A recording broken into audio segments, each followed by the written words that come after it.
रोचक कहानी, कृष्ण जी ने सत्यभामा की तुलना नमक से क्यों की।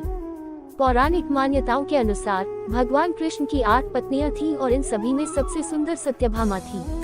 कृष्ण जी अपना अधिकांश वक्त उन्हीं के साथ बिताया करते थे। कहते हैं कि सत्यभामा को अपनी सुंदरता पर बहुत घमंड था। एक बार उन्होंने कृष्ण जी से पूछा, मैं आपको कैसी लगती हूँ? तब भगवान कृष्ण ने उनसे कहा, तुम मुझे नमक जैसी लगती हो।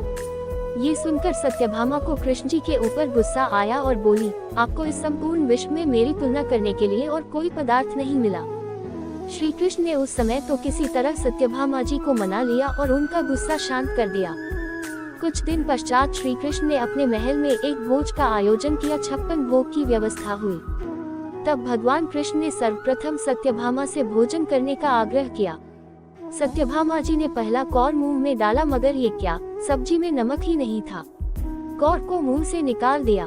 फिर दूसरा कौर मावा मिश्री का मुंह में डाला और फिर उसे चबाते चबाते बुरा सा मुंह बनाया और फिर पानी की सहायता से किसी तरह मुंह से उतारा।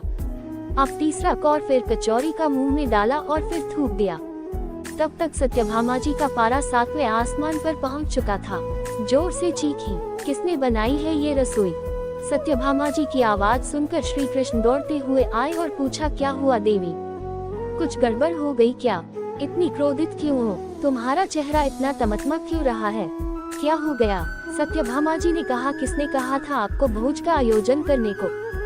इस तरह बिना नमक की कोई रसोई बनती है? किसी वस्तु में नमक नहीं है, मीठे में शक्कर नहीं है, एक कौर नहीं खाया गया। श्री कृष्ण ने बड़े भोलेपन से पूछा, तो क्या हुआ, बिना नमक के ही खा लेती? सत्यभामा को फिर गुस्सा आया और बोली, लगता है दिमाग फिर गया है आपका।